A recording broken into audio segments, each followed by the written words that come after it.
Have you ever stopped for just a moment in the middle of a thought and asked yourself who is actually speaking? The voice that just told you that you are not enough. The voice that just reminded you of the thing you said 3 years ago that someone might still be holding against you. The voice that just predicted with extraordinary specificity all the ways the thing you are about to attempt is going to go wrong. The voice that is, in fact, almost continuously speaking inside your head, narrating your life, critiquing your choices, reminding you of your failures, comparing you to other people, anticipating disasters, listing your inadequacies, and that you have spent your entire life assuming was you. Have you ever stopped and actually asked the question, is this voice me? The question, when it is asked honestly, opens onto one of the most disorienting and most liberating recognitions a human being can have. The voice is not you. It has never been you. It has been operating inside your head, using the first-person pronoun, presenting itself as your inner monologue and your reasoned assessment of yourself and your situation, since you were old enough to talk. And the fact that it has been doing this for so long in so many situations with such complete consistency has produced in you the natural and entirely understandable assumption that it must be you. Who else could it be? Speaks in your voice. It uses your memories, cares about the things you care about. It knows your history. It has access to your secrets. Of course, it is you. What else could it be? It is something else. It is, in the precise terminology that the depth tradition has used for over a century, an internalized voice, a composite construction made of pieces of the actual voices of the people who raised you, the people who shaped you, the cultural messages that shaped them, and the developmental conditions under which all of this was absorbed by a young nervous system that did not have the capacity to distinguish at the time between its own actual interior and the voices that were being installed in it. The voice that has been narrating your life is not you. It is a recording, a composite recording, made of things that were said to you, things that were modeled around you, things that were felt in your environment in such pervasive ways that they entered your interior without ever being explicitly spoken. And the recording has been playing on loop with continuous modification and updating since you were too small to question whose voice it actually was. This essay is about that voice, about how it formed, about why it has been so successful at presenting itself as you, about what it is actually doing inside your head beyond merely speaking, and about the specific work that allows you, for perhaps the first time in your adult life, to distinguish between the voice and the actual you that has been listening to it all this time, and to develop a different relationship between the two that does not collapse you into the voice's authority. Let's begin with the formation, because the formation explains almost everything else. In the first several years of your life, your nervous system was undergoing one of the most important developmental processes a human being undergoes. It was learning what kind of creature you were, what kind of world you lived in, what was safe and what was dangerous, what you could expect and what you should fear, what was lovable about you and what was not. This learning was happening below the level of conscious thought because conscious thought, in the form you now know it, had not yet developed. The learning was happening in the body, in the emotional response system, in the deep architectures of the brain that were forming during this period. And the learning was being shaped with extraordinary intensity by everything that was happening in your immediate environment. The voices around you were a primary input. The tone of voice your mother used when you were misbehaving, the specific things your father praised and the specific things he frowned at, the expressions of approval and disapproval that flickered across the faces of the adults around you, often in response to behaviors of yours that you were too young to deliberately choose, the phrases that were repeated in the household, the judgments that were passed on other people in your hearing, the standards that were applied to your performance, the comparisons that were made between you and your siblings, your cousins, the children of your parents' friends. All of this was being absorbed continuously by a developing nervous system that did not have the equipment to evaluate any of it. It was being absorbed as raw material, and the raw material over time was being assembled into something, into a voice. The voice that was assembled is the voice that has been narrating your life. It contains, in distilled form, the most consistent messages of your developmental environment. If the environment communicated often that you needed to perform to be loved, the voice tells you to perform. If the environment communicated often that you were too much in some way, the voice tells you to dim. If the environment communicated often that you needed to be careful, the voice tells you to be careful. If the environment communicated often that other children were doing things better than you, the voice compares you to others. The voice is, in a precise structural sense, a continuation of the developmental environment, installed inside you, operating now without the actual environment being required. You took the environment with you when you left it. The voice is the form in which you carry it. This is the part that produces the experience you have been having. The voice was useful in the original environment because the original environment required certain specific behaviors and avoidances for the small you to remain safely connected to the people you needed to be connected to. The voice was the mechanism by which those behaviors and avoidances were produced reliably, without each one having to be deliberately decided. The voice managed your behavior automatically, generating the right caution at the right moment, the right dimming at the right time, the right performance under the right conditions. The voice was, in the developmental environment, a survival mechanism. It allowed the small you to maintain the conditions of love and safety that the small you needed. The problem is that the original environment is no longer your environment. The conditions the voice was managing for are conditions that, in many cases, no longer exist. The parent you needed to please is no longer in the room. The teacher who needed your performance is no longer evaluating you. The peer group that demanded a particular version of you has long dispersed, but the voice has not updated. The voice is still generating the cautions, the dimmings, the performances, the comparisons that were calibrated to an environment that no longer exists. And the voice does not know that the environment has changed, because the voice does not have the equipment to know. The voice is a recording, plays. It does not check whether its content is still applicable.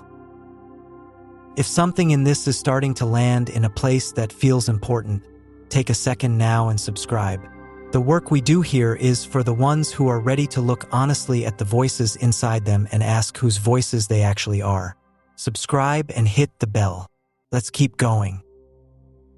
There is a specific recognition that almost everyone who does this work eventually has, and it is worth describing because the recognition is one of the most important moments in the entire territory of inner development.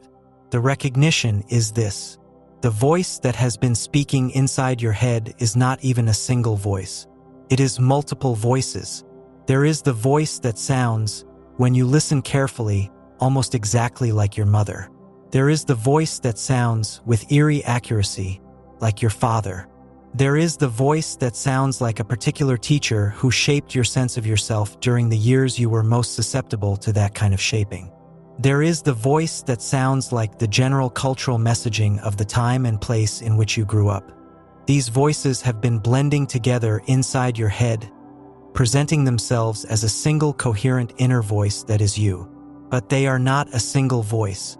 They are a chorus of all the people and the environments that contributed to your formation, all speaking, often simultaneously, in slightly different tones with slightly different agendas, and the conscious you has been mistaking the chorus for the soloist that you actually are. Once you can hear the chorus as a chorus, the relationship to the voices changes. You can begin to identify in any given critical thought or anxious prediction or self-deprecating commentary which voice is speaking. You can ask the specific question, whose voice is this? When the voice tells you that you are being too ambitious for your station, you can recognize the specific person whose attitude that was.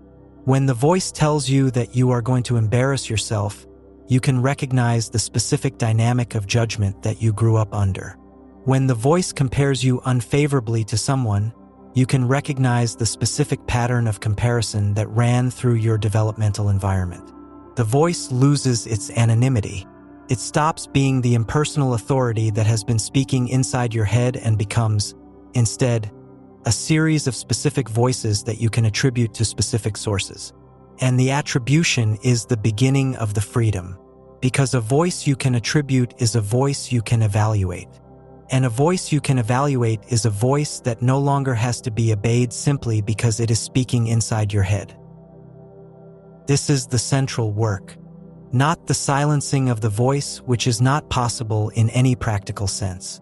The recognition of the voice as something other than you. The development of the capacity to hear the voice speaking and simultaneously hold the awareness that the speaker is not the actual you. The actual you is the one who is listening. The voice is the one who is speaking, and the listener has more authority over the response than the speaker does, but only after the listener has noticed that the listener exists at all.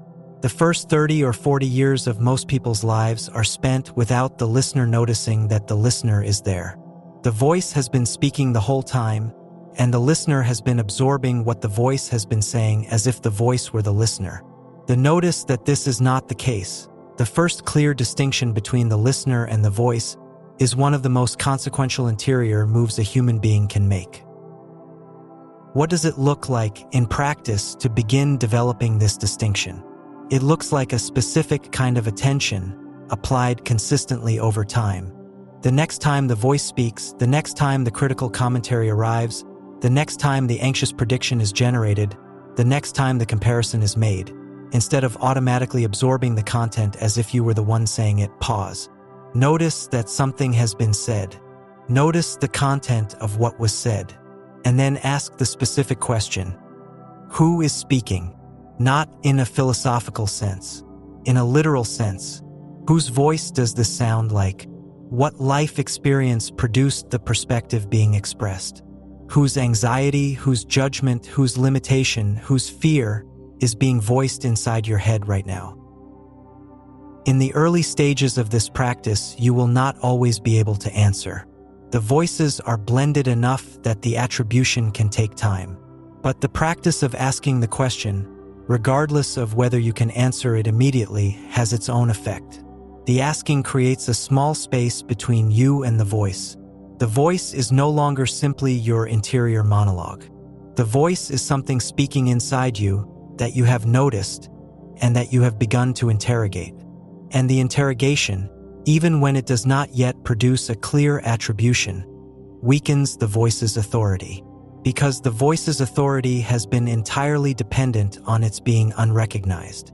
The voice has been authoritative because it has been mistaken for you. The moment it is even partially distinguished from you, the authority begins to leak. Over time, with consistent attention, the attributions do begin to come. You will start to recognize, with increasing precision, the specific signatures of the specific voices that are running through your interior. The voice that tells you you are inadequate will reveal itself on closer examination to be a voice with a particular tone, a particular vocabulary, a particular pattern of when it speaks and what triggers it. The pattern will eventually become attributable. You will say to yourself in the middle of a moment of self-criticism, "This is the voice of so-and-so." And the moment the attribution is made, the criticism loses its absolute character. It is no longer the truth being delivered to you by your own interior. It is the perspective of a specific person who, for specific reasons, held a specific view that was installed in you under conditions that did not allow you to refuse the installation. The perspective may have some truth in it, or it may not. But it is now possible to evaluate it, to accept what is accurate and to release what is not, to stop being run by the perspective and start using it as one piece of input among many in your actual assessment of the situation. There is something the depth tradition has said about this work that is worth ending on, because it captures the deeper significance of what we have been describing. The tradition observed that the development of the human being, in the deepest sense, requires the gradual emergence of an actual self that is distinct from the collection of internalized voices and conditioned patterns that the person has been operating as during the early decades of life. The collection of internalized material is not the self. The collection of internalized material is what the self has been embedded in. The work of becoming is the work of distinguishing the self from its embedding, of locating beneath the chorus the listener who has been there all along, hearing the chorus but not being it. The listener is the actual you. The listener is what the work of inner development is recovering. And once the listener has been recovered, the chorus continues to speak, but the chorus no longer commands. The listener, finally, is in the room. The listener can choose. And the choosing of the listener, exercised consistently over time, is the slow building of a life that is actually yours, made of actual choices, from an actual interior by an actual person, rather than the running of a recording installed in you long before you had a vote in the matter. The voice will keep speaking. This is important to understand because the work is not the silencing. The voice will keep speaking for the rest of your life, but the relationship to the voice will change. The voice will become one input among many. The voice will speak and you will hear and you will evaluate and you will choose what to do with what the voice said. Sometimes the voice will be right. Sometimes the voice will be wrong. Sometimes the voice will be partially right and partially wrong, and you will discern between the two. But the choosing will be yours. The voice will no longer choose for you. And the difference between a life chosen by the voice and a life chosen by you is the difference between living and being run. The voice was running you. Now you live. If this reached the part of you that has been hearing the voice and assuming it was you, do something now. Write in the comments these 4 words. I am the listener. Just that. Because saying it is the beginning of the distinction, and the distinction is the beginning of everything that comes next. Give this a like if it moved something real. The next video continues into the specific work of beginning to attribute the voices, to recognize the particular signatures of the particular sources, and to develop the listener into a position of genuine authority over the chorus that has been running your life. It is the most useful continuation of everything we just discussed. I will see you there.